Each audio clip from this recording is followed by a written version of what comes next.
you ready for this? Gonna be fun. You will not stand in my way. Frostborn, hunger. This pleases me. I do not fear you, mortal. Your soul shall be mine. Don't make me laugh. Needs a brew?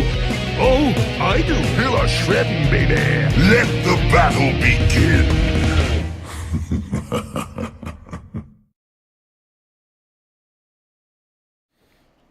Welcome to the second episode of Trollin HGC. Here's the Storm podcast focused on esports, a member of the Trolls.gg podcast network. I'm your host, LiQuid, and my co-host that is usually here is here again today, Bahgz. Man, how's it going? Hey, what's going on, LiQuid? Happy to be here, man. So, lots of news to get in, but before we jump into the news, we're going to go ahead and thank our Patreons over at patreon.com/TrollsGG. Both us and the Nexus Trolls share that same Patreon account and are looking forward to continuing to provide great free content to everybody that wants to watch or listen. But if you want a way to support us, go ahead and head over to patreon.com/TrollsGG. All right, man. So, I mean, let's just jump right into it. You know, the number one news item I had listed was the fact that CE isn't going to make it over to midseason Brawl, and instead we're going to have SPT. Yeah, so they had visa issues, I guess, as what we know right now, which is, I guess, a common problem with the Chinese teams that we've run into before. But what bothered me the most was today's Wednesday, and the first matches are Saturday. So how do they so quickly? I don't know. Like, it just seems weird that we're just finding out now. I feel like if they had to coordinate with Super Perfect Team, they knew for a while. So I'm a little bummed that we're just finding out. Right. No, and I would agree with that. And you know, for Super Perfect Team, like, have they even had long to think through, like, what do we do, right? Like, it's just, hey, guess what? Yeah, you're going to midseason Brawl. You know, I know you thought you had the rest of the season off, but you don't. So, psych, right? And the other thing that's interesting, we're going to go into Rosterpocalypse in a minute, but Super Perfect Team, as far as I know, hasn't made any changes to their roster either. So at least they have that going for them. It's a consistency. That's about it. Right. And that's all really, the reality is that's pretty much all you can hope for at some point. And that's, I guess we're going to see what happens there, but Super Perfect Team taking CE's place. It is a bummer. It's sad that China does run into these roster issues so much. And it seems like, you know, if the world could just unite and realize that esports is a sport. Like, I get the traditional, man, you're not running around, you're not doing any kind of, you know, like, physical exertion. Like, I understand that thought process is fine. Like, I don't begrudge that of anybody. If you want to look at it that way, that's fine. But when it comes to, like, visa issues, we shouldn't be running into these at this point in time. Like, so many professional organizations are pouring money into esports. Like, it's time to say, you know what? Yeah, esports is a thing, and it's a good thing. So maybe it's time that we recognize that and don't worry about it anymore. Yeah, so a lot of these guys, like, if they don't recognize the game, I was reading that on Reddit, then that's how these visa issues come up. So I 100% agree, man. We gotta change the world, one person at a time. It's weird, Sweden of all places. Like, DreamHack is always in Sweden. So how does Sweden not get this? Right? Like how are they confused? Like, that one, I don't know, man. I don't get it. I don't understand how international travel and visas and passports and all this works. I just know that eStar was able to go. Right. And CE wasn't. So maybe it's because they're established and these guys were just applying for visas now. I have no idea. Oh, and that could very well be part of it. eStar's already gone international a couple of times, and maybe that's a little easier. That's a good point. So who knows? It's sad, but I get it, right? All right, so moving into the crazy Rosterpocalypse. Holy crap, dude. So not only do we have 2 more NA changes and 2 more EU changes to discuss, and we'll get to those in a minute, but Korea just went crazy, and they're like, you know what? Our version of Rosterpocalypse, everything on one day, and they went in with 12 changes in one day. Like, what just happened? But, so let's do NA first. NA, Faye was removed from Superstars and then told, but hey, it's cool. If you want to try out and earn your spot back, you can do that. Like, wait, what? Like, really? So you just want to see the talent out there and, like, you're going to, like, what? But that was what they did.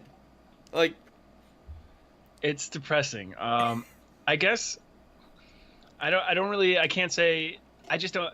All right, so to me, it's just like we just want to see the new blood out there, which is kind of what we all want. We want to see like new blood coming into the scene, but it's just like a change for the sake of change isn't necessarily the right answer either, right? Right.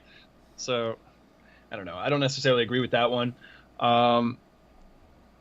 But we'll discuss more about this later in the show, where some of these changes maybe aren't such a bad thing. They're just, it has to fit, right? No, it does. It does. And it was weird that they pulled Faye off that team. Like, Faye was like, I don't know. I felt like she was part of that team from the get-go. So it's just weird that got pulled off. Correct. I think the whole community was blindsided by it. Right, including Faye. Right, like the whole right, like just boom. Hey, by the way, we're doing this. Like a week later, after everyone's already made changes. So. Right. Well, and like the other change we have to talk about tonight for NA is just No Tomorrow picking up Equinox. Okay. Well, we knew Equinox was a free agent. We didn't know where he was gonna land. No Tomorrow was like, hey, that's cool. We'll take you over here because they had an opening. So I still don't know. I should really reserve my opinion of Equinox until I see how he performs on we're going to force you into the tank because we're GFE position. So maybe he's going to surprise me and come out like out of the gate strong in phase 2, playing in a position that's more natural to him instead of being forced into that tank spot. But there's not a lot to say there. No Tomorrow had an opening. Equinox was a free agent. Boom, they picked him up. Done deal, right? Same thing with over in EU. What we have is Playing Ducks dropping Crisplosion and picking up Eternal. Well, Eternal had lost, had no team after Tricked, and Playing Ducks is like, well, hey, I think that's an upgrade, right? So they're upgrading their talent. This one I actually support. This is the kind of change you want to see. Hey, there's a free agent out there. We can replace a perceived weakness on our team. Now you can debate whether Crisplosion was actually a weakness of Playing Ducks or not, but hey, there's a weakness. There's a better player we feel like in the player pool right now. Let's pick him up, right? Instead of this, we're going to drop a player and try a bunch of people out. It was, we're dropping one, we're picking up another, we're moving on. For what it's worth, the biggest thing, and I think you've already touched on this, is we don't know until the end of phase 2 were these moves worth it, right? Right. So, like, maybe we don't know what's going on behind the scenes at Superstars. Maybe getting rid of Faye was the right answer. They're going to pick someone up that we had no idea, come out of nowheres, and turn out to be a superstar. Right. But literally on Superstars. But that was not intended. That just but I happened. liked it. That worked out well. I liked it. So we don't know, but on paper, I agree. The Playing Ducks move makes sense. The Superstars move does not. Well, and so the interesting thing to me here is all the teams have until Saturday to pick up players, right? So you only have a couple of days left, and I think we were talking about it a little while ago. I'm actually trying to pull it up right now. I think all that's left now is maybe Superstars with one spot now that No Tomorrow picked up Equinox. Yeah, they're full. I think it's just Superstars has the spot that Goku vacated in Faye. That's it. So they have 2 spots, but they only have 3 days to fill those 2 spots. So, as typically what happens, maybe when I go sleep tonight, the transfer fairy will leave me a note in the morning and somebody will have joined Superstars. the transfer fairy. The transfer fairy, man. That's how I'm looking at it at this point. Like every morning I wake up and I'm like, all right, the first thing I do, no joke, is I pull up Master League and I go look. Well, actually, first I pull up my Twitter. And usually you've tweeted me if something happened and went down that night, right? But then if that's not the case, I immediately go to Master League and I pull up all the teams and I look for openings and look for team changes. And if we're looking at, I'm checking EU right now, the only team left is Tricked has 1 opening. So we have one opening on Trick, 2 openings on Superstars, and the rest of the teams are already full. So you're pulling from the open player pool, right? You're not pulling from another. Nobody's going to do a trade 3 days before the deadline, right? Like that's crazy. Unless you're Korea, and then you do all your trades 4 days. You do them all in one day. That's like wild. I couldn't believe it. Like you said, there must have been some meeting, like the winter meetings that baseball has, and all the owners got together. They all got together. And they're like, it out. Let's figure out who's trading what, right? And when we go through this, so let's go. We're gonna go through Korea right now, but when we go through this, you'll kind of see that it very much feels like they all got together and said, okay, well, over here on Tempest, we're going to drop Modern Life and Duck Duck, right? And that's what Tempest did. But then, you know, somewhere else, they had other teams, like, picking up,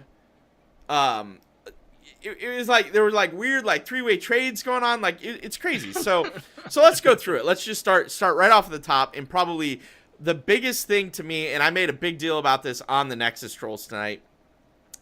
Mary Day's retiring for school. I totally get that. But that opens up a spot on MVP Black, and Rich is returning. Rich is back, baby. I almost wanted to call this show Guess Who's Back, but I didn't want to because I was like, but then I need another line or two to really make it work, so I just went with the Korean Rosterpocalypses upon us. But Rich is back. Like, that's huge. Like, Rich is back. Like, dude. It's a big deal that the most, I'd say arguable, but I don't think it's that arguable. The most mechanically gifted player to ever play HOTS is back in the game, man. That's huge. And he's not rusty at all. He's been playing the entire time, right? People are constantly, yes, they're like Twitch clipping like crazy. Like, here's Rich, here's Rich, here's Rich. It's like, dude, why did you ever leave? Like, really? For real? So he's back, but he's not back till after Midseason Brawl, because obviously MVP Black is going into Midseason Brawl. They announced the change. The change will happen before Phase 2 starts. So we kind of got an answer on what happens if you want to make a change, but you're a Midseason Brawl team. You announce your change. The change goes into effect the day after Midseason Brawl, which is June 20th. So up until that time, Rich can't play. Mary Day is going in. This will be Mary Day's last official international tournament with MVP Black before he retires. So, like, kudos to him. He did a great job. I will be interested to see what happens, though. Mary Day is the support player on that team. Rich is not. Rich can do a lot of stuff. Is he going to play support, though? Like, that does not lend itself to his strength. Yeah, there was all sorts of speculation on the Reddit thread. I have no idea where they're going to go with this, but it's exciting. And this is like, so this is how changes going into the Midseason Brawl should happen. Like, this is the best case scenario. Mary Day gets to have his swan song in the international tournament, right? Right off into the sunset, hopefully maybe as a hero, you know? And then Rich returns after Midseason Brawl. There also could be, like, the jury's still out. June 10th hasn't happened yet. Right. We could still have, like, the drama-filled version where, like, someone, like, knows they're getting the axe, and they just have to play through the tournament with, like, you know, they don't want to, right, and like, yeah. So, and what's interesting to me, so this is like a shot across L5's bow, right? So L5 dominated Korean regular season play up to this point, but now Rich is back, and so if you watch the MVP Black L5 games, it's not like L5 dominated. Those were close games. So now all of a sudden it's like, what happens when you have Rich on that field? Like, does MVP Black suddenly become the gold standard and L5 is second place? Like, some weird stuff is going to happen. It's going to be really exciting. Mary Day is like, so Rich is like the most mechanically gifted player to ever play. Mary Day is like the best support to ever play. So losing him is also a negative. So we have to see how all these dominoes fall and how all the cards stack up and metaphor on top of metaphor and just see how it all plays out. But it's really exciting. I'll tell you what, the storylines are rich. That one was 2 for 2. It worked good though. 2 for 2. All right, so moving on. Blossom let Judy go. Blossom still has an opening. Obviously, they have the same deadline everybody else has. Tempest, like I said earlier, let Modern Life and DuckDuck go and picked up Honkono and H82. Honkono, of course, from MVP Miracle. H82 from Raven, who let H82 go. So Raven also has a spot open. So we have 2 of the lower end teams that survived Crucible with 2 open spots. Miracle, like I said earlier, let Honkono go, and Darvish, which surprised me because Darvish was one of the better players, but then picked up Judy from earlier where Judy left Blossom, and picked up Jaeyoon, who left GG, which we'll talk about right now, obviously, because GG left. So other than the last one they have, and I'm going to save that for later, you can see like the little 3-way trades were going on where Honkono left and went to Tempest, and then Judy left Blossom and went to MVP Miracle, and like all these it very much felt like they went into a room, got a whiteboard, threw all the names up on the whiteboard, and were like, okay, who's trading who? Like, who's up? And then the teams were like, oh, so Honkono's available. Tempest is like, Honkono's available? Dude, we want him. Who do we drop for Honkono? Because Duck Duck being dropped by Tempest surprised me.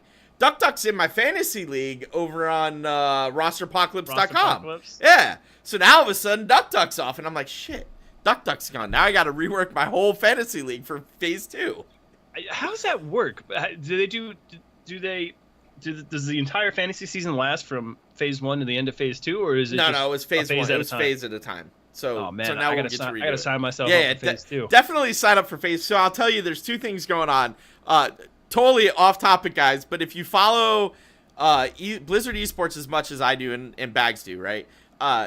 Rosterpocalypse.com, sign up and play fantasy roster. It's a lot of fun.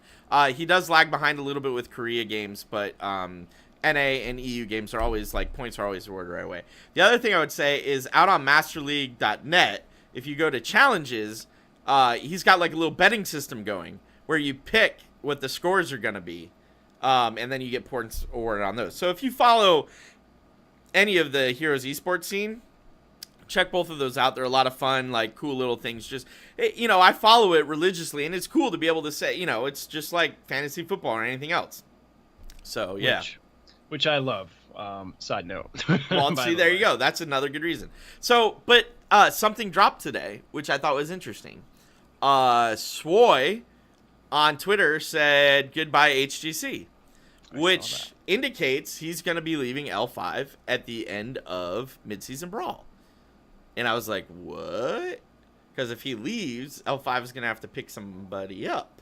Who are they? Could Duck Duck end up on level 5? Like, what?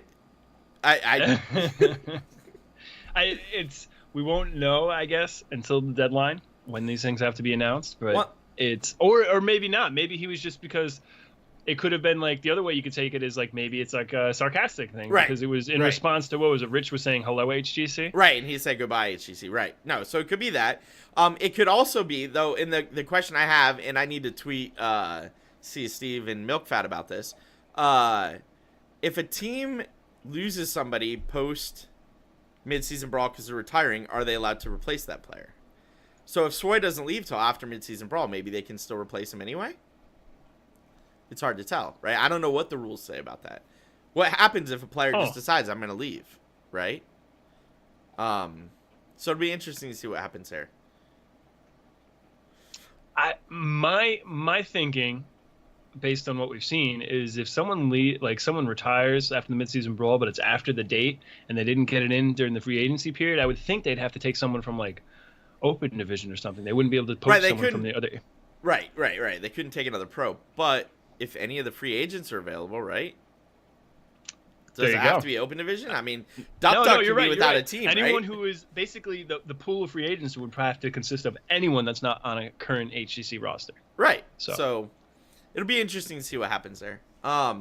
So let's talk briefly just overall. We touched a little bit on this with EU and NA teams. So all of the teams' rosters are set. I'm not going to go through everybody's roster. I should preface this by saying all of the teams' rosters are set as of what we know today. I haven't gone through to see who spent their roster changes and who didn't. Maybe I'll do that for next week's show, although we'll probably have a lot of results out of midseason Brawl next week to go over, because I think the last group stage game should be done before we're on Wednesday night. But I may go through that. I may not. I definitely will do it by the time midseason Brawl is over to say, okay, these are all the changes. These are the teams that made changes. But I think the most important thing right now, if you head over to masterleague.net and you look at the rosters of each of the teams that you're curious about, everybody but Tricked Esports in the EU and Superstars in NA have full rosters right now. I say that realizing that's not entirely true because we have Blossom down 1 player, and we have GG down 1 player, and Raven down 1 player. So in Korea, we have 3 teams down 1 player, so they'll definitely have to pick stuff up. But the other teams, EU and NA, we only have Tricked and Superstars. They're still looking for players. So, but yeah, masterleague.net, they keep up with a lot of the roster changes. I noticed every once in a while they don't get everything. So, like, I think Faye's up there, but who was the first one that said something? It was we talked about last week. It was Illusion. No, what was his name? I I got can't nothing keep for up. you, man. Hold And on, you know what the I got problem it. is? They only keep the most recent Right, ones. right. So it's like, like it stops at Faye right now. well, and I think so. I'm just pulling up the show notes from last week because I know I have it in here. Because I was like, oh, Insomnia. So Insomnia go. leaving Team Freedom, it took a long time for them to get that because Insomnia is saying I've been removed from Team Freedom wasn't enough. There was not official word from the team that I don't think there still Insomnia hasn't was been. I not. don't think. Well, no, I mean there had to be, right? Because they said we have replaced Insomnia with Cure. I guess that's as close as it gets, right? Right. That was as close as it was gonna get. So, and the last little bit of news we want to go over just as part of Rosterpocalypse. Team pages are now live out on the Heroes website, Heroes Esports website. So you can get to the Heroes Esports website by going to blizz.ly/HGC, and that just brings you straight to the Esports page. You can, of course, get there by clicking Esports if you're on the Heroes of the Storm webpage already. I like that. If I type BL into my browser, boom, that page is like first thing in my history. Because I'm always going to it to check the schedule, check standings, and like try and keep up with all the stuff that I might have missed. So, but Team Sport pages are live. It's kind of cool. There's not a ton of information out there right now, but it's out there. So, yeah. It's Glass and I were just talking about it. And it's like it's a step in the right direction. Yeah. They've got like the team play style chart there. I'm not really sure how that information is generated. They have their match win-loss record, their overall map record, current standing, and they say what players, like what roles they fill. They note who's the captain, and they have the images and the names. But it's a step in the right direction. But I think what we're all itching for is like when you can click the players and get little player profiles and stats and stuff. Yep. But in time, I think we just need to be patient. Yeah, like KDA, things like that, yeah. Oh, man. That's what I really want. I want KDA out there. So normally this is the part of the show where we go over results. But there were no professional games over the last week, which is nice, man. I got a weekend off. It felt weird to have a weekend with no HGC going on at all. But I got a weekend off. I relaxed. I did stuff. We bought another fish aquarium. Don't ask. But so it was a good weekend, right? Nice relaxing weekend and no results. But that means we're skipping results. And before we jump into our preview of mid-season Brawl, I want to thank Jhow for some incredible videos. So we're going to run his videos while we go through the preview of mid-season Brawl. You're not going to be able to hear anything, but we're going to run his videos. Jhow not only did this like killer trailer for mid-season Brawl that like if you can watch this thing and not get hyped up, like go to the doctor, something's wrong. Like I literally started getting like tears in my Right? eye from like excitement. I'm like, what? This is like, it was amazing. I'm kicking myself now. I meant to show Gwaz the video, and now I wish I had. I will have to show him later now. Yeah, But yeah, it was incredible. dude, I was like, I had goosebumps, and like the music's going, and my wife's, I have my two monitors are like this, right? My wife is kind of like teed off of those monitors, so she can't see what I'm seeing, but she's in the room with me. And she was like, dude, that music's really good. Like, what is that? I'm like, well, Jhow put together a mid-season Brawl trailer. And she's like, really? I want to see this. She came over and I started over and she watched. She's like, damn, that's really good. I'm like, yeah, I have goosebumps. Like, this is really good. And she doesn't follow eSports. Like, her version of watching HGC is if I'm watching on the couch, she'll be on the couch, like, reading a book or, like, using Twitter or surfing the web or doing whatever. But she's there and, like, every once in a while she'll be like, dude, that was a really good play. Because she'll have noticed, like, or she'll be like, oh my god, that guy's gonna die. Like, she'll catch things every once in a while because she knows the game enough to be able to do that, but like she doesn't watch it religiously like I do, right? But she was like, that's really good, like I might have to watch this. I'm like, well, it's gonna be on, so like I'm sure you'll catch some of it anyway. But yeah, so it's pretty cool. But with that said, all right, we're gonna switch in and we're gonna start going over our preview with all this stuff going. So video will play in the background, no sound because obviously we're talking to you guys, but lots of stuff from Jhow here, and we're starting off with his trailer because his trailer is just sick, and then he jumps through the 3 regions. Dude, all right, you're hearing it here first. I'm gonna break in. We're doing a breaking news. Holy crap! Oh man, we need a bumper. We do. We need bumpers. We still need bumpers. Right. All right. Blossom just announced their roster. They're picking up Gondar from the Open Division. He's going to be the new main tank. He is going to replace Judy. So it'll be Gondar. It'll be Modern Life. They're also picking up Modern Life from Tempest. Holy crap. That means they dropped another one. I got to figure out who the other one they dropped is. They'll still have Dedu, No Chat, and Wiz. So there you go. Blossom's roster is now set, leaving only 2 teams in Korea still to go. So... man, wow, that was good. Korea taking initiative, finding some new blood. I like it. Absolutely. All right, so let's jump into this. So Mid-Season Brawl starts Saturday, and it's going to have a $250,000 prize pool. Blizzard in Blizzard Nature posted a survival guide already out to Reddit. You can find the link to that in the show notes. You can also find a link to the whole schedule in the show notes as well. Everything we talk about, we put in the show notes, right? Really good about it. And when I forget, Bahgz is right behind me, like, adding stuff, which I'm watching him add, like, MasterLeague.net and stuff to it as we talk. So everything's in the show notes. And you can find that on our website, trolls.gg/TrollinHGC. So, we're going to have some really good casters this time. We're going to have Dreadnought, LiQuiuD, Grubby, Jhow, Kalaris, Kaldor, Tetra, and Trixler. And then we're getting a new third guy. Fan is filling in third guy this week because obviously Cawthon can't do it. He's playing in Mid-Season Brawl. So Fan, I look forward to this. I want to see how Fan does. Fan's a smart guy. Fan knows a lot of stuff. Fan is more reserved than Cawthon is, though. So it's gonna see how much charisma he has on the on the podium. I'm curious because when he talks, he's very like. I don't want to say like not energetic, but it's very even keeled. He's the best reserved, right? He's a reserved guy. Yeah. There you go. That's a good way to put it. Reserved.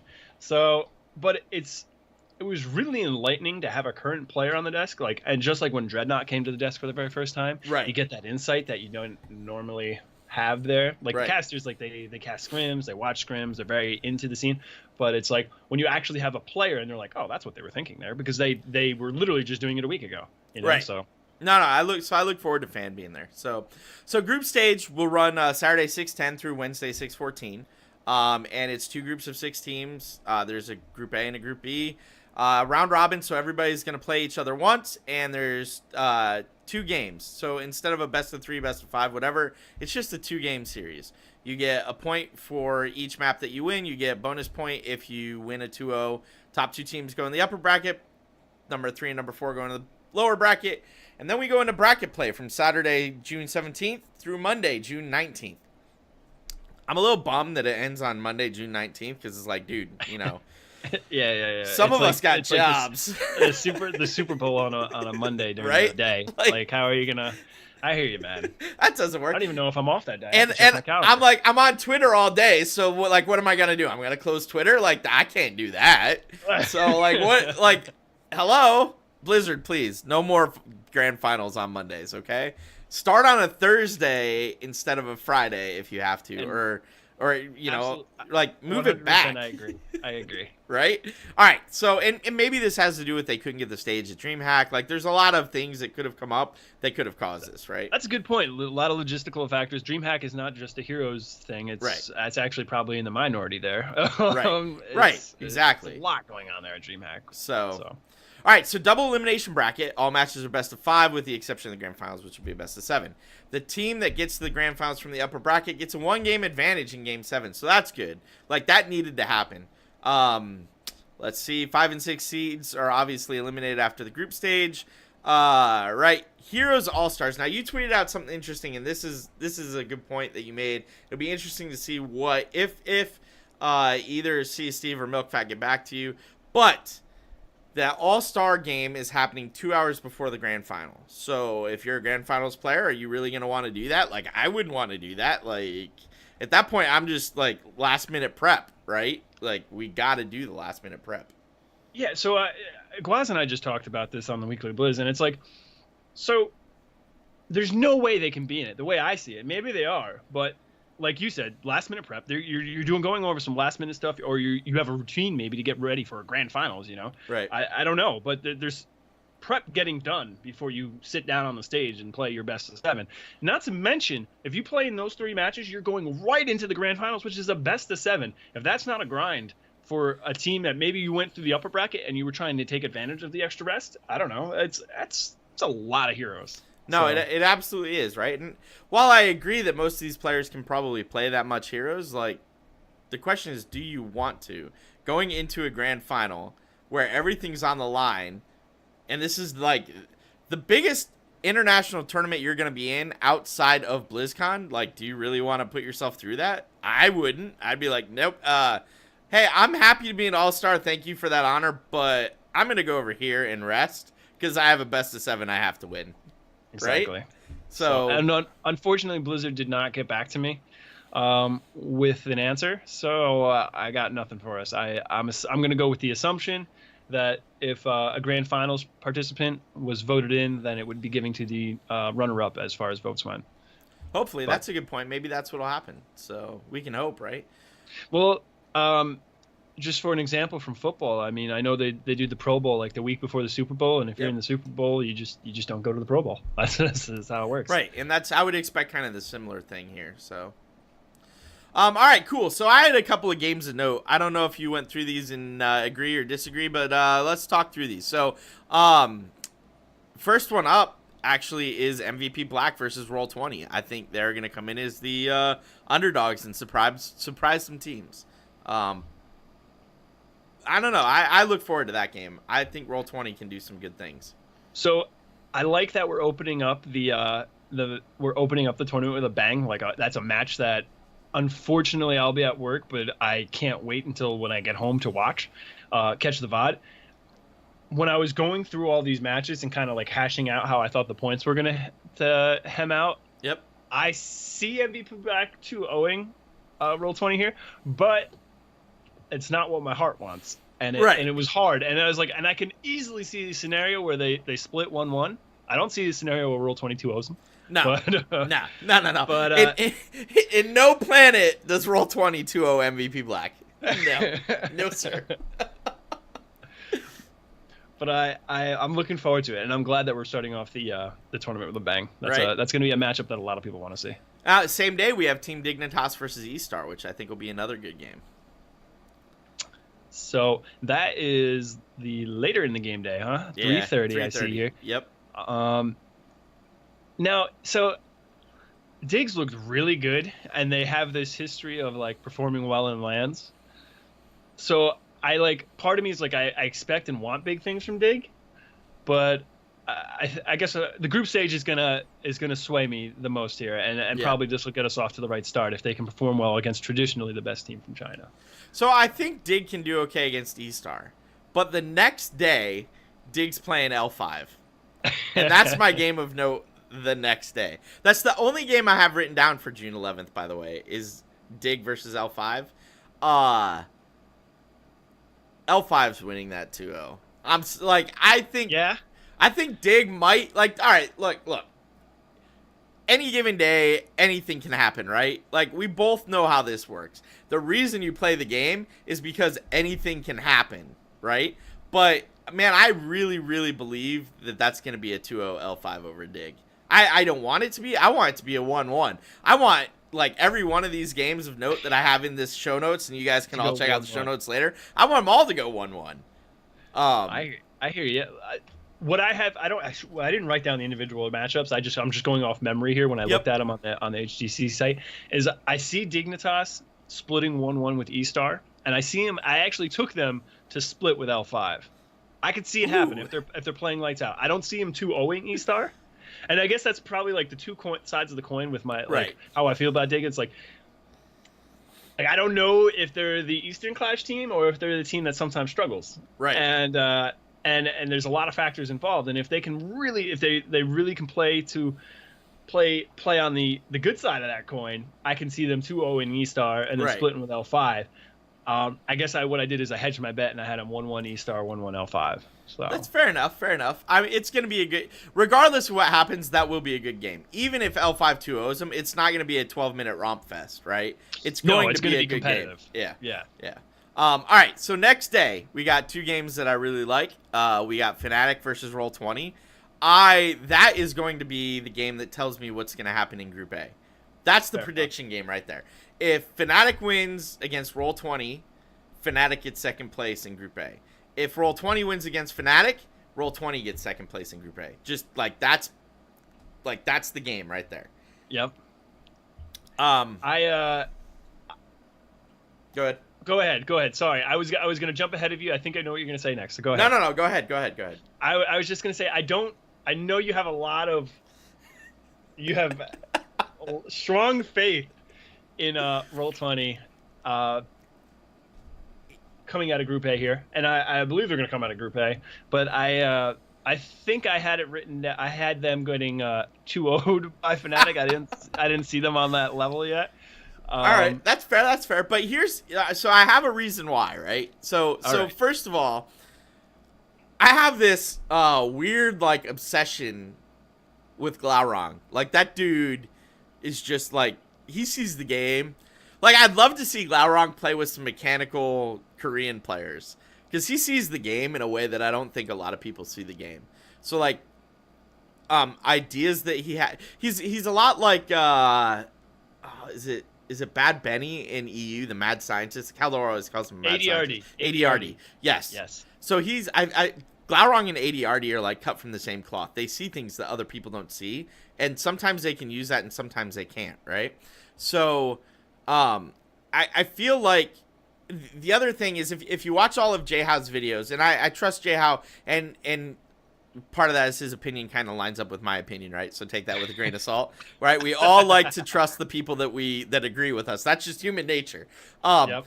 But he made a good point in his video when he was talking about Fnatic, in that Fnatic likes to play safe and play for the late game. And we saw repeatedly, even to the point where Roll20 beat GFE to get into the midseason brawl, that teams that try to play for the late game against Roll20 lose. So if Fnatic comes out with a different strategy where Fnatic wants to take the game to Roll20, then yes, I think there's a chance that Fnatic wins that.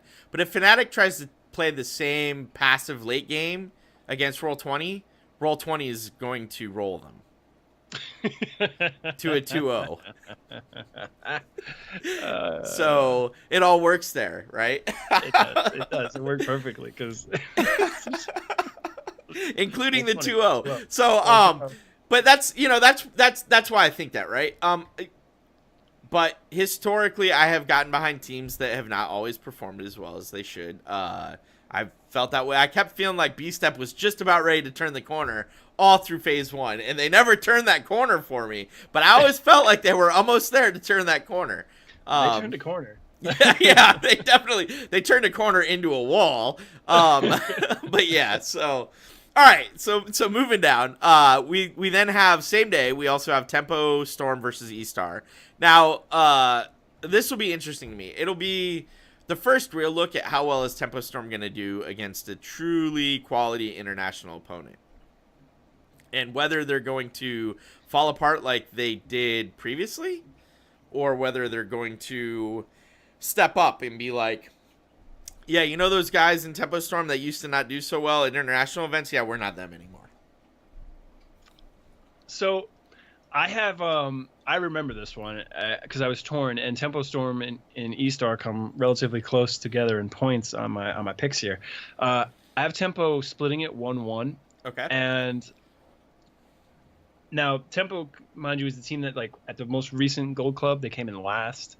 They didn't do that great at the Western Clash. They beat the teams they were supposed to, but that was about it. Right. And then they lost to Team 8, sadly. And then at BlizzCon they underwhelmed as Astral Authority.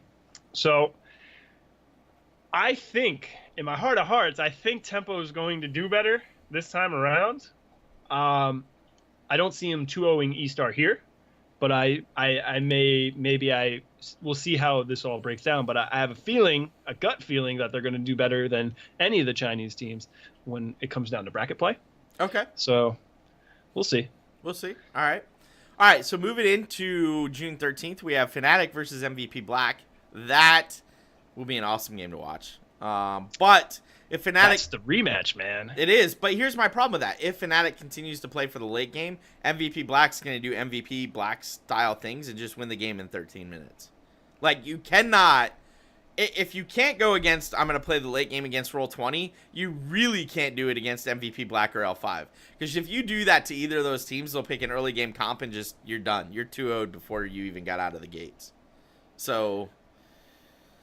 The question is Fnatic was able to catch him off guard and put him in tilt at BlizzCon last year and win there. And they Yep. even took a game off L5 Yep. in the grand finals, and it was just based on their great macro play.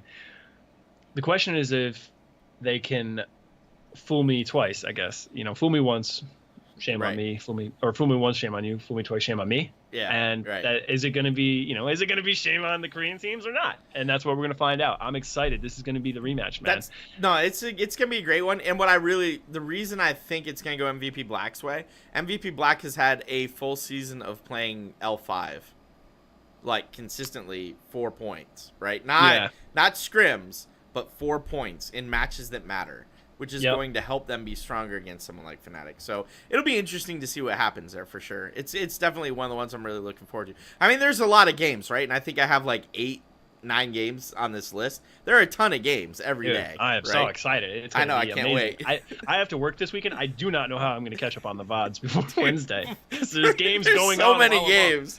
Yeah. But I'm so fun. I'm stoked. Yeah, it's gonna be great. It's gonna be great. All right, so again on the 13th. The 13th's a busy day, man. The 13th is like Tuesday night, like all the good or Tuesday day, really. All the good stuff's happening. We have L5 versus eStar. Now, L5 has dominated eStar in the past, so maybe this will be a quick like one and done. But it's still two solid teams going at each other, right? It's still L5 and it's still eStar. It's like the best team in China versus the best team in, or at least the best team in China coming to this tournament. Right. Right. Versus the best team from Korea, the 1A, I guess. And so that'll be exciting. But I mean, based on the Eastern Clash results, I'm just going to give L5 a 2-0 here. Well, I did too, right? In my opinion, that's what happens. But it'll be competitive. It'll be a good game, right? All right, so still on the 13th. Jesus, there's a lot of games that day. Tempo versus Dignitas. That game should be fun. I'm really looking forward to Tempo versus Dignitas. Tempo versus Dig is going to be like the decider, right? That's going to be is Tempo going to be able to King Tempo like the best team in NA as far as regular season results go, and soundly for the most part, can they compete with EU? Yes or no? And we're going to find out. Yep. So I don't remember what I picked. I don't know if I had him going 1-1 or Dig going 2-0. But it's gonna be a very informative match. So absolutely. All right, and then the last couple I have, let's see, on the 14th, I have Nomia versus Roll20. The reason I called this one out specifically is because Nomia is probably one of the stronger of the minor region teams, and Roll20. This gets into is Roll20 going to do great things or is Roll20 going to do meh things, right? So this game is going to tell, right, before that point, we already know the fate of Roll20. Like, it's pretty safe to say we'll know where Roll20 is going to land because this is the last day of group stage. But it'll be interesting to see what happens, Nomia versus Roll20. But I guess more importantly, what I really like about, on a side note, I really like this format because it's giving the minor region teams more play. International play, right? Absolutely. We talked last week about Jay Schreit's write-up in the play of the minor region teams. Making it to this tournament guarantees you like 6 international sets of 2. So yeah, you might get stomped a little bit and you might not get what you like really want to get out of it, but you're probably scrimming, like Group A is going to be scrimming Group B and Group B is going to be scrimming Group A because they don't have to play each other in the group stage. So you'll get scrims in against quality teams. You'll get guaranteed like games for points against quality teams. Like this will help the minor regions, but it's still not enough. I don't want to come off like I think this is enough for them, but it's better than what they've had in the past. So they're going to get screen time is what I was describing to Bahgz again. It's so at BlizzCon, all these teams get together, right? And it's great. But they don't make it to the stage at BlizzCon. They play the week before. Right. And by then they're already eliminated. So we don't get to see them on the stage. This is it, you know what I mean? This is that opportunity for them. So thank God for that. And I'd love to see one of them get through. Anyway, all right. While Bahgz goes and silences his alarm that goes off at 10:14 every Wednesday night, I'd love to see one of the minor region teams get through, and even if it's only into a 4th place, but into that lower bracket, I think it'd be pretty cool to see one of them make it there. So, and then last game that I have, and this one This is my hands down favorite game. I cannot wait to see this game on the last day of group play. Tempo Storm versus L5. I have them getting 2-0 in my heart of hearts. I don't even know if I can see them taking a game off. I just want to see what happens. I don't think Tempo has a chance of winning that game, but I want to see what happens. Like, that's what I'm looking forward to. Is like, let's just see what happens. So, yeah, it's going to be exciting. The biggest thing for me is like we get to see you get to see the minor region teams play Korean teams, just like matchups you don't normally get to see. Right. Like you were saying with the Namia versus Roll20, it's like that match and the Roll20 versus Fnatic match is pretty much gonna decide if they can take a game off Fnatic, and if they can 2-0 Namia, we're gonna know that they're for real and they've made progress. If they get 2-0'd by Fnatic and they lose a game to Namia, they're right back square one as far as I'm concerned. So we'll see. Well, it'll be interesting to see if they make a change too, right? Because Prismaticism they had to pick up at the last minute because Chew8 bailed. And it'll be interesting to see if Roll20 sticks with Chew8, or I'm sorry, sticks with Prismaticism, or looks at replacing him. So, well, his Genji's looked good, but it has. We'll see. So. But that may be like a chemistry thing more than anything, right? Very true. There's a lot of factors involved. It's more than just being good. Right. All right, so also something else we linked to in the show notes, Tempo Storm put up actually a pretty good write-up on a preview of the mid-season Brawl. So not only do we recommend Jhow's video series that he's put together and we've been flashing in the middle, but also check out Tempo Storm's preview article they wrote up. It was actually pretty good. I don't know, did you have a chance to read it? I did. I read through it earlier today, actually. I liked it. Moon Prayer puts out some great content, man. Yeah. No, I thought it was pretty good. So solid stuff. He covers a little bit of everything. So he does. And then they give like a pretty, like he spoke to a couple of players on Tempo Storm, and they give a pretty, like, you know, point blank. They're like, we want to make it to the playoffs, and if we make a little noise in there, that's good. And if we don't, then then you know, that's our goal though, is to make it to the playoffs. If we don't do that, then we are in trouble. Right. So yeah, it'll be interesting to see. I'm going to waste another like 5 seconds just so the rest of Team Dignitas can hit the video screen. Then we're going to hop over and we're going to do predictions. But I don't want to cut Dig off. I mean, Bakery's probably the best EU support, and you don't want him angry at you because he's Bakery, right? But yeah, man. All right. So we have some predictions. You and I agreed on a lot of the predictions, but not all the predictions. So why don't you take us through your Group A? Top 4, because we'll leave the 5 and 6 because those will get eliminated. We both agree that it's probably the minor region teams at this point. So top 4 Group A. Sadly. All right. So coming out of Group A, number 1, I've got MVP Black with 13 points. I just kind of went through the schedule and I said, that looks like a 1-1. That looks like a 2-0, just based on recency bias. You know, how the teams have been performing for me lately, and off of that, and just, you know, guesswork, I guess. Fnatic, I see getting 9 points, coming in second in Group A. I see Roll20 pulling up in third with 6 points. I see them pulling ahead of Super Perfect Team. Now, granted, had CE remained, I think they would have been in third. That would have probably changed everything, but I think Super Perfect Team, with how they performed in the Clash, how they looked when they faced E-Star and CE during the season, I don't know. I have them in fourth, 5 points. Namia not far behind. I know you don't want to talk about it, but they're 4 points. That's okay. They're just missing out. And 4 versus 1 is close enough that it's worth mentioning, right? Like right. 1 point keeping you out is brutal, but also worth mentioning. So I actually agree with a lot of that. I definitely agree that Super Perfect Team now going instead of CE completely shafted my entire bracket.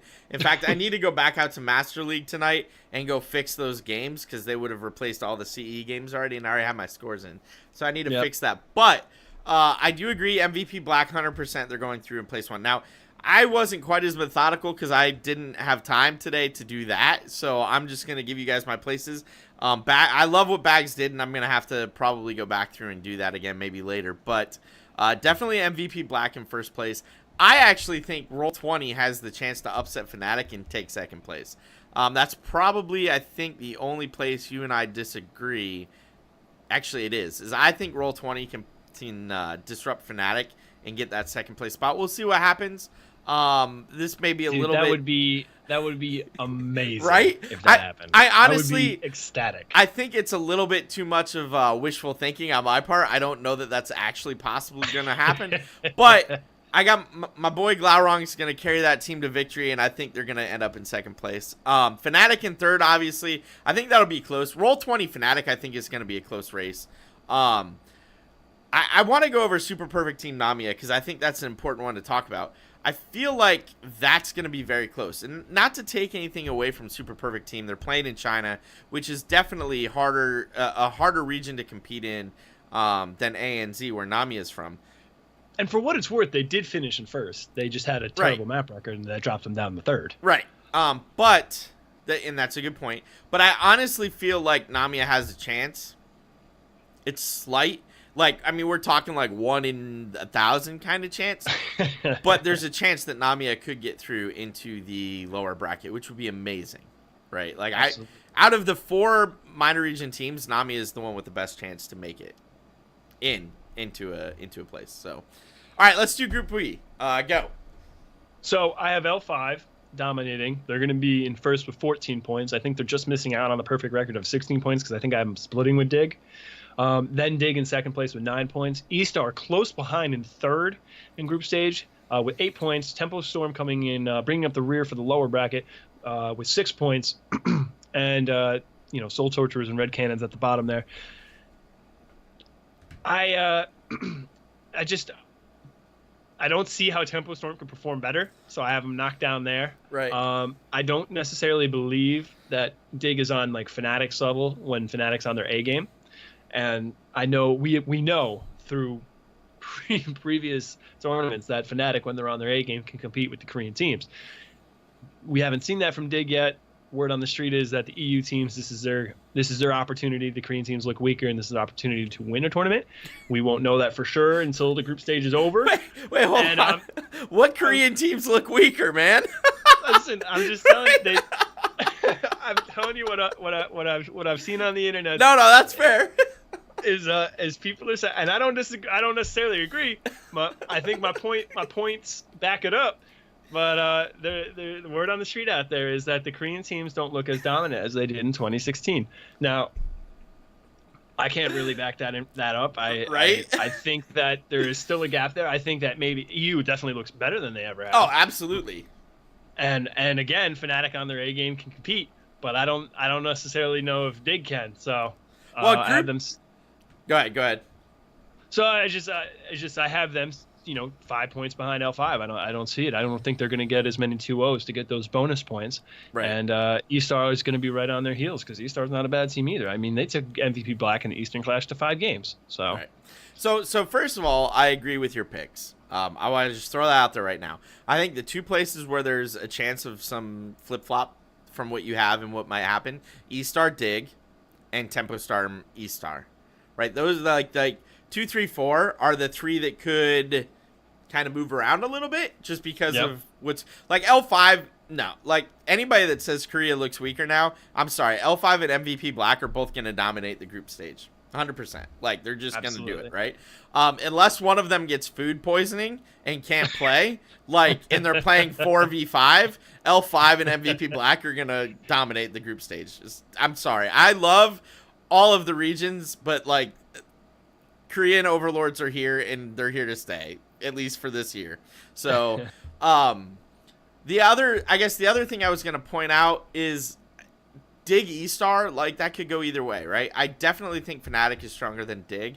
As much as I feel like Dignitas does all the right things, they always make sure to boot camp. They always boot camp early. They always they do everything right. They were the first one to get an analyst. They were the first one to get a pro coach. They were the first one to get managers. Like everything Dignitas does is correct. They just they just can't quite get over the hump to really be that top tier team. And they're let's be honest, they're a top tier team in EU, right? They're definitely a top tier team in EU. I don't think they've ever missed out on an international event. No, from EU, it's just when they get in international play, they run into the Korean wall. and they're like, shit, now what do we do, right? Like, it's just the way it is, and it sucks because I legitimately like both Fnatic and Dignitas. If I had to pick my favorite 2 EU teams, those are them.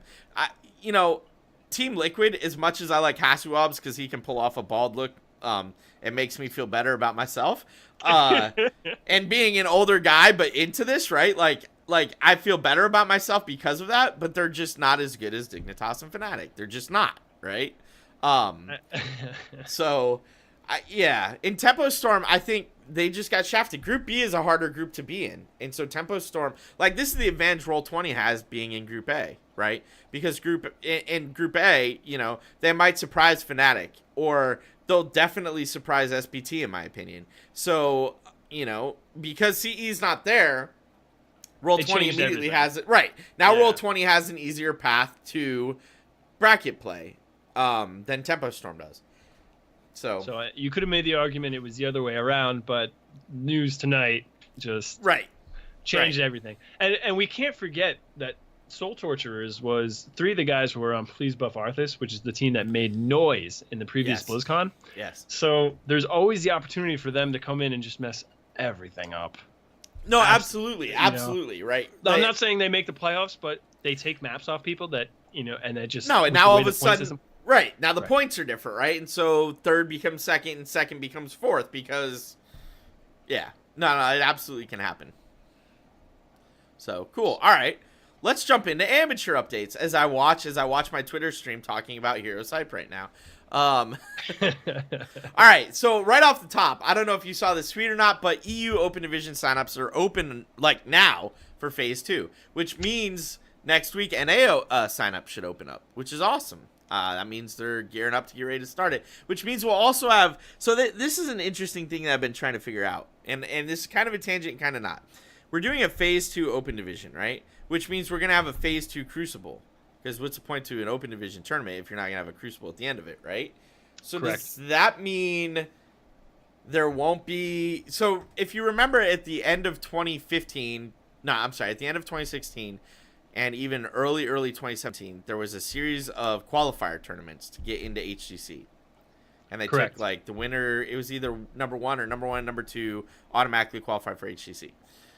That happened after BlizzCon. Like, all this stuff launched post-BlizzCon. So, at the end of BlizzCon this year, are they going to keep the top 4 from each region? And then, 5 and 6 have to do the Crucible thing?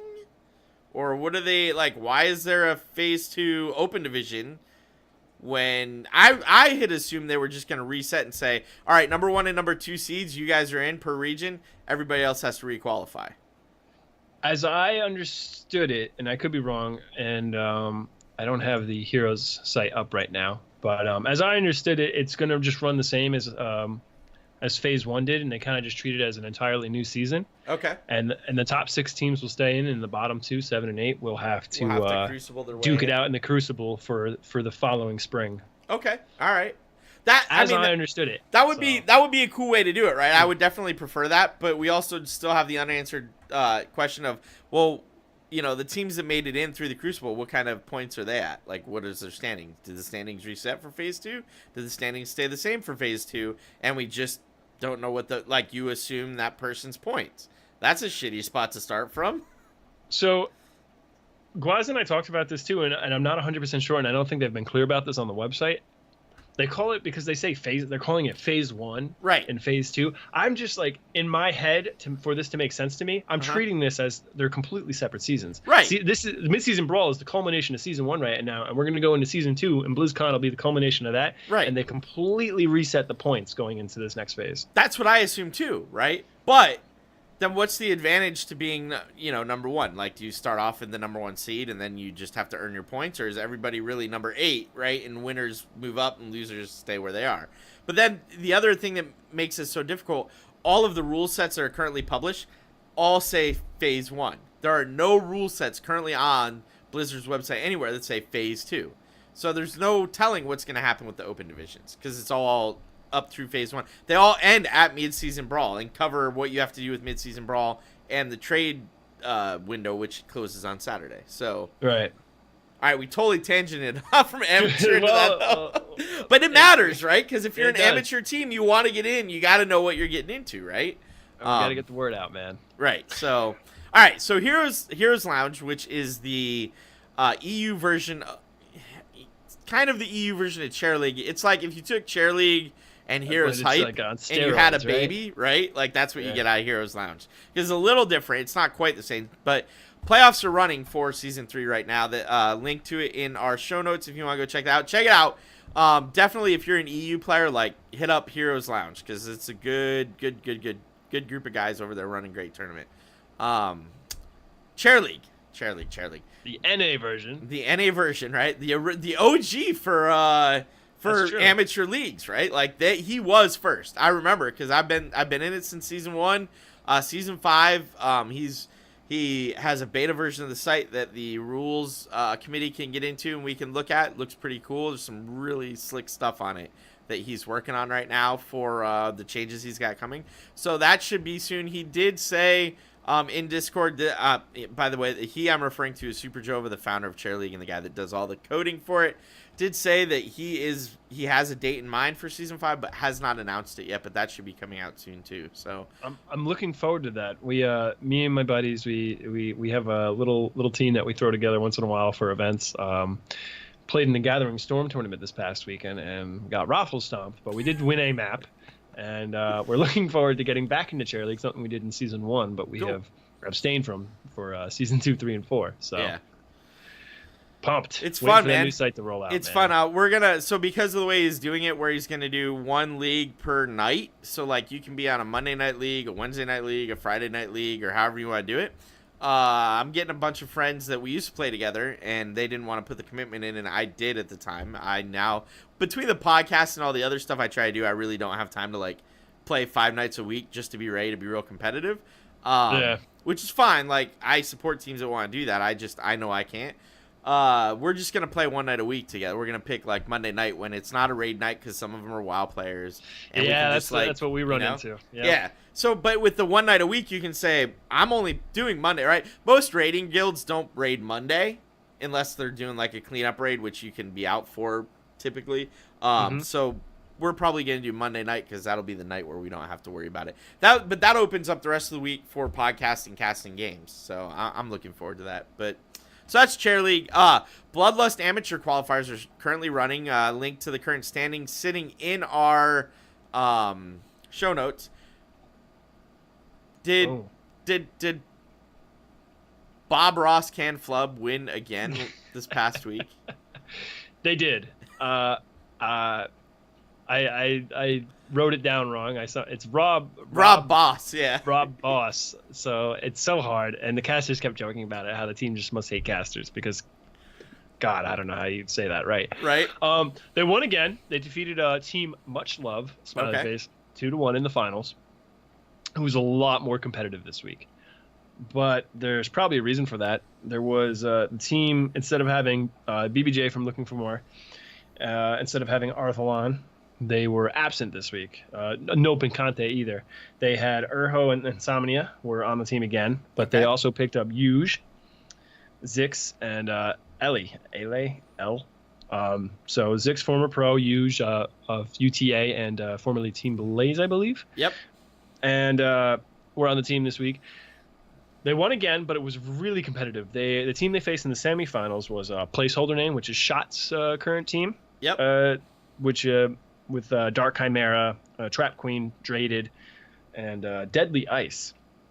And that was really competitive. They beat them 2-1 in the semifinals.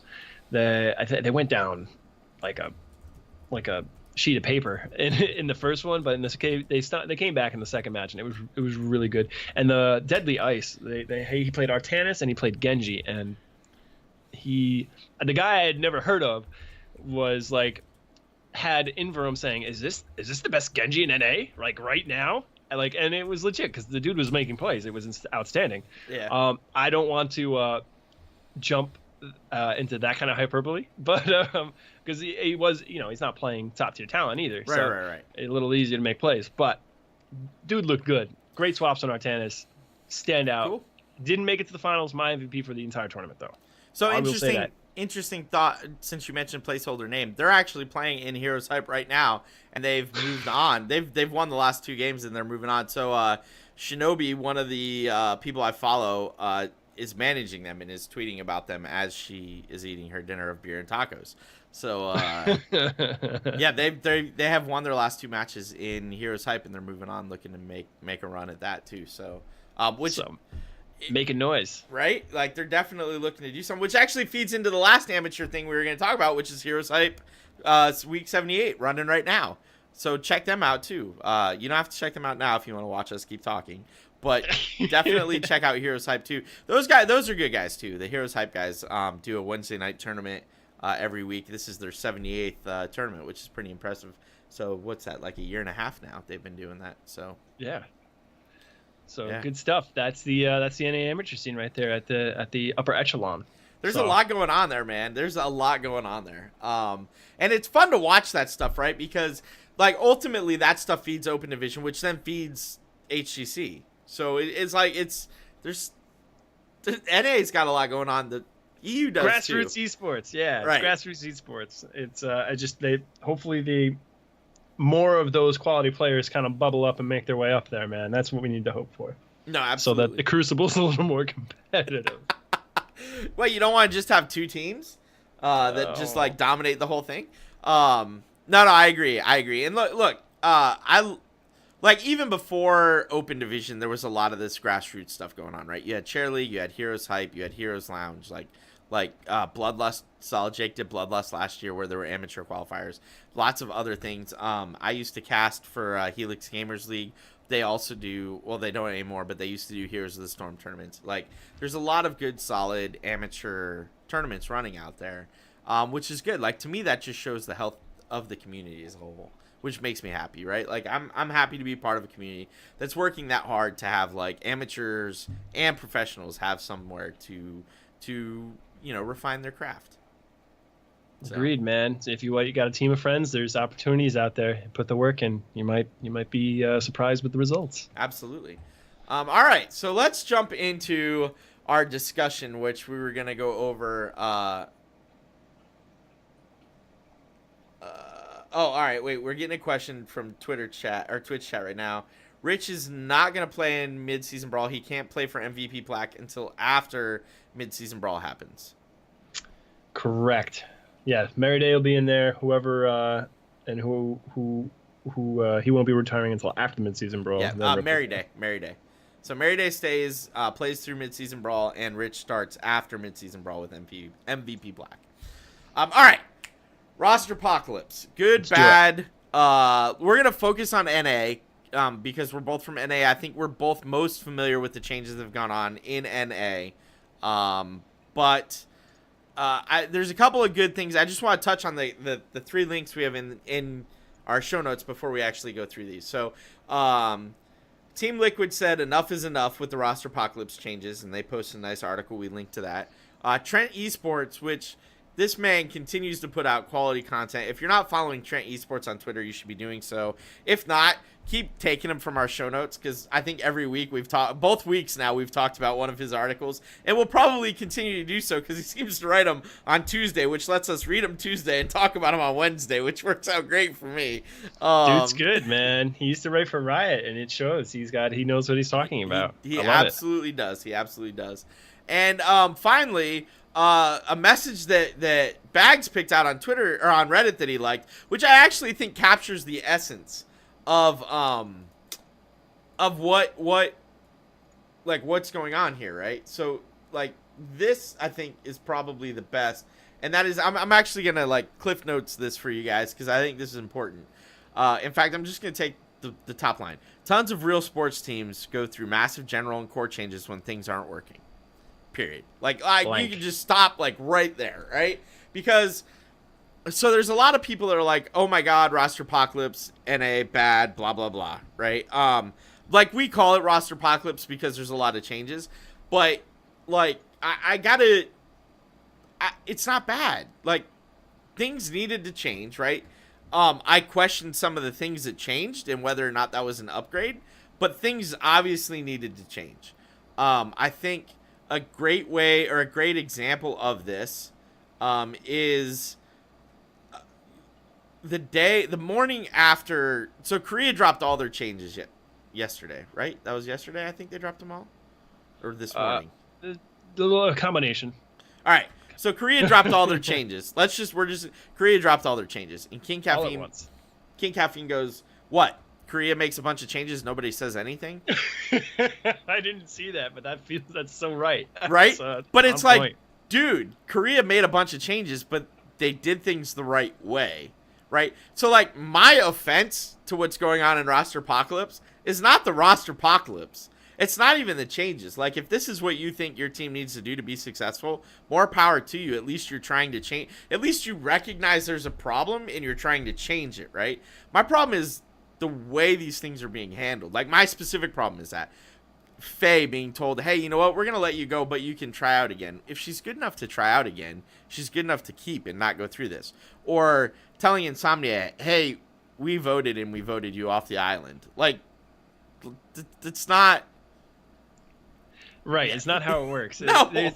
And so I feel like my opinion on the matter, and the reason why it's an issue sometimes in NA is like the NA seems not as developed as say in Europe or as it is in Korea, so they don't have a lot of the supervision in place. And that, I could be wrong. I'm not behind the scenes, but from what I understand, from what I see on the pecking order, is like there's players, there's a captain, sometimes there's a manager, sometimes the manager is just someone who sets up scrims for them. Right. You know what I mean?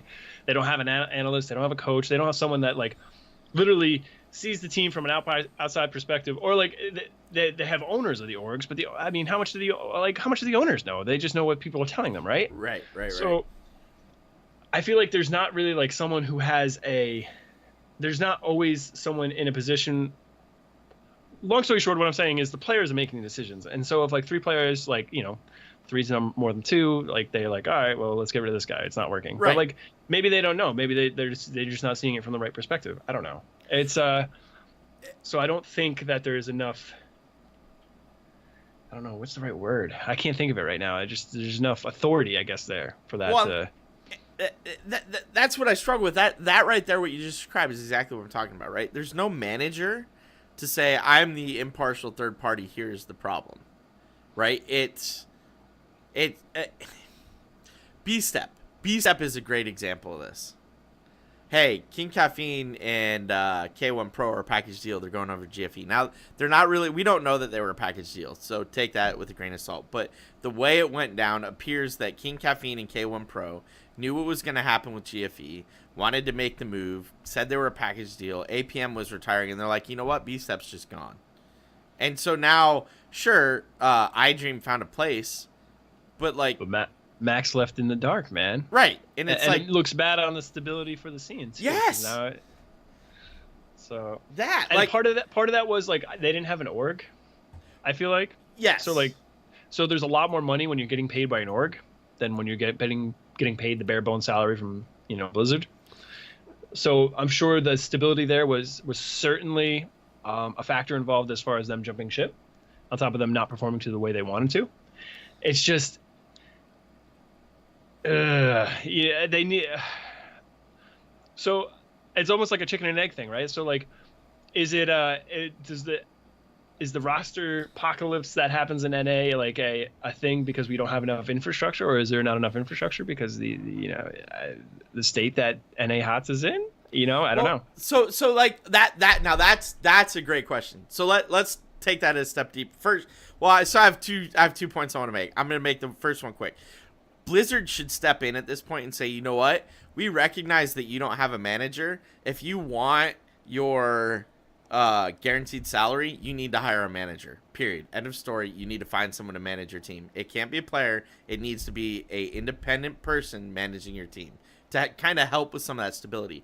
But to your other point, I think the infrastructure, like my point for a long time, and the reason I think Korea is better than us and EU is better, in fact, the reason I think all three, China, Korea, and EU are better than us, major regions, right? And I think this is also a problem that the minor regions also have, is the lack of infrastructure. Look at what happened in Korea. It was just like, here are our 12 changes. Boom. Like, there was no infighting. there was no nothing, meeting, right? No doubt about it. Right. Like, the guys, like, they traded baseball cards and went, here you go. All right, these are your new rosters, announce, right? But it was like handled very, very much like I would expect out of a professional sports team, right? Like there was no nonsense, no, you can try it again. It was just like, bam, here's what we're doing. EU wasn't quite that organized, but was closer to that than they were to NA, right? Like if you imagine the spectrum, NA is over here on the left where Rosterpocalypse happened, and Korea is over here on the right where, like, we're just like, here's our new rosters. Like, EU was solidly in the middle of that, right? Like they weren't too far to one side or the other, but EU has more infrastructure in place than currently NA does, right? So I think you might be right. And part of that is, you know, as a region, NA needs to stand up and say, we're going to invest here. The 76ers and the Miami Heat didn't invest in North American teams. They invested in Dignitas and Misfits, right? Like, bro, send some of that money here. Like, you know, come on, man, help us out. Like, I think it's frustrating. It's probably just one of those things that it's going to take time. Yeah, I'm sure we'll get there. It's there in the LCS, so I'm sure we'll get there eventually as HOTS keeps growing. Right. My entire stance on the Rosterpocalypse thing, that we've got a little off track there, and that's my fault, is it just like anything else, it falls in between, right? So like when a move's made for the right decision, and the whole reason why I clipped that little Reddit thing is like,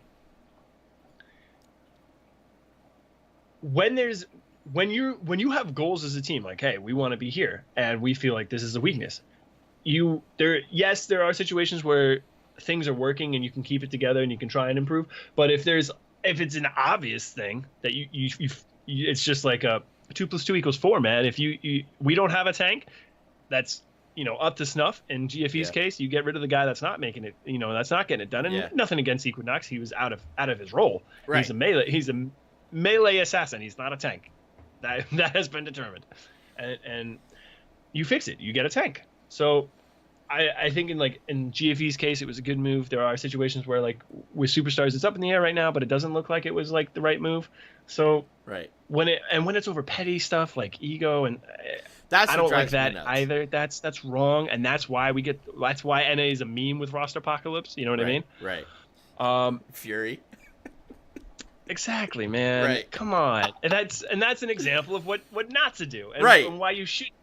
And that's why and that's why we have the meme. But at the end of the day, like, people have gotten too much onto that bandwagon. They need to get off it, because and just take a look at traditional sports.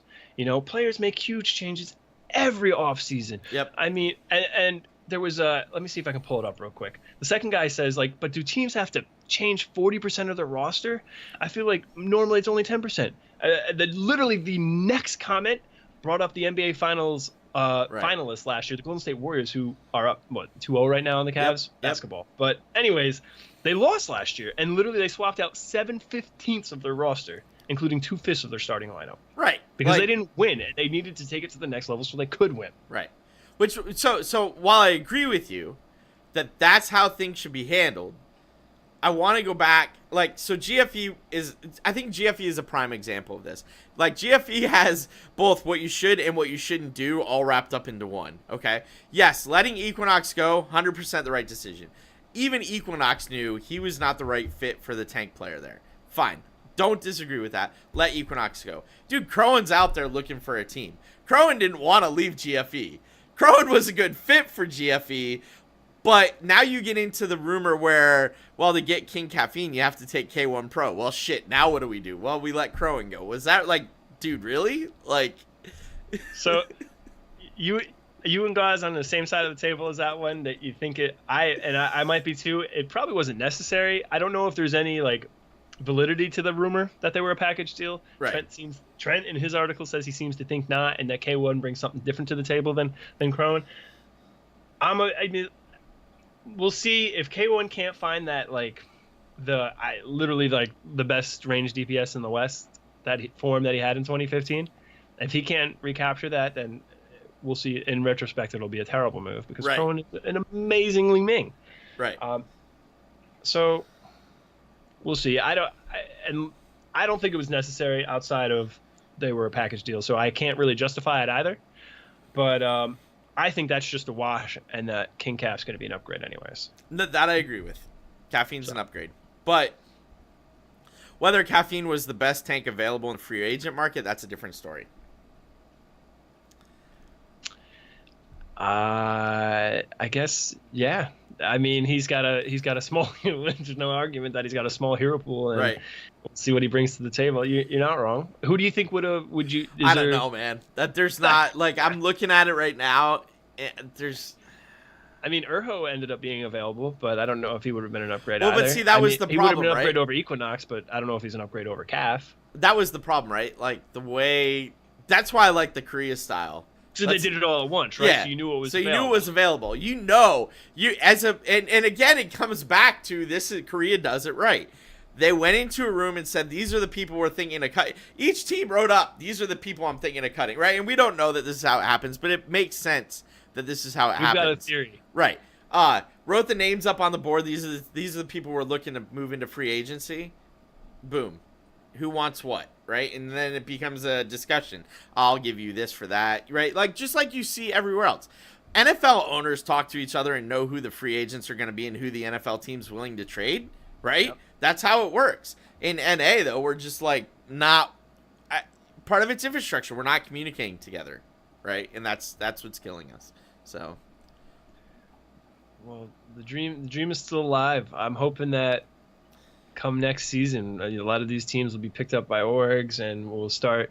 I know that the trend is EU looking for coaches now. There were no Right. coaches in the scene before. Now they're looking for coaches. So the entire scene is heading in the right direction on all continents. I agree. And it needs to catch up. That's what needs to happen, though.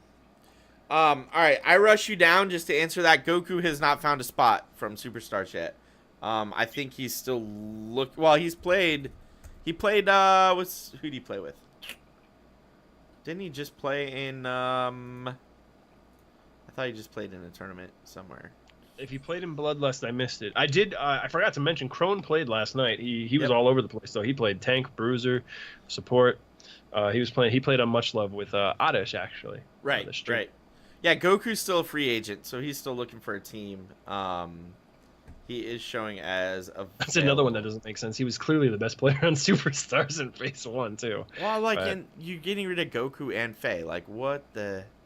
Like, I don't know what's really? going on over there. And that's because that team's not on an org, it comes off as like they don't know what they're doing. They're just like they're just guessing. a bunch of a bunch of kids making decisions that I don't know shouldn't be left up to them. Which is a shame. I shouldn't say that, but they're not. No, but that's the problem, right? That's the appearance that they perception. give off, right? And that's my problem with it.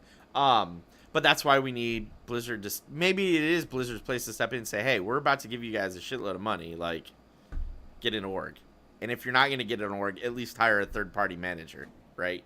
Or here are our managers that are available to help you manage your team, right? Like something like Blizzard's putting a lot of money into HGC, and when we have teams that don't have orgs behind them, these are the things that happen, and I'd like to see that kind of get fixed, right? And honestly, I mean, I guess still off topic. It looks bad in the premier region, Right. I mean. The home region, anyways. The home region of Blizzard that this is happening, right? Have, like half the league, had no org, Well, like it shows like Roll20 stepped up and said, you know what, Team 8 did good. We're gonna go ahead and we're gonna sponsor them, right? So like orgs can come to teams, but you have to perform, and part of performing is not looking like you don't know where you're trying to go, I guess. Yeah, not having an identity. Right. Right. Yeah. So. I hear you. All right. I think that was a good discussion, though. That actually, yeah. That was solid, man. That was solid. I think we hit all the points we wanted to hit. I think I got off my chest what I needed to. Got it out onto the interwebs. There you go, man. I literally thought about making a giant write-up and throwing it on Reddit on how I felt about the whole situation, but I abstained and saved it for this. Well, no, now instead you can just link to the YouTube video and be like, you guys keep talking about this. I just did a video instead. Here you go. There you go. All right, so I'm going to throw one more update out there just because I happen to be looking at it. Placeholder name has moved on again in Heroes Hype, and they're still chugging along. So, all right. I think with that, we're going to go ahead and end here. So thank you all for listening to Trollin HGC, a weekly podcast about Heroes of the Storm eSports, a member of the Trolls.gg podcast network. We stream live on our Twitch channel, twitch.tv/TrollsGG, every week on Wednesday, following the Nexus Trolls starting at 9:30 p.m. Eastern, 6:30 p.m. Pacific. You can find me on Twitter at LiQuidGG, LiQiuDGG. I also stream amateur tournaments and amateur leagues on twitch.tv/LiQuidGG.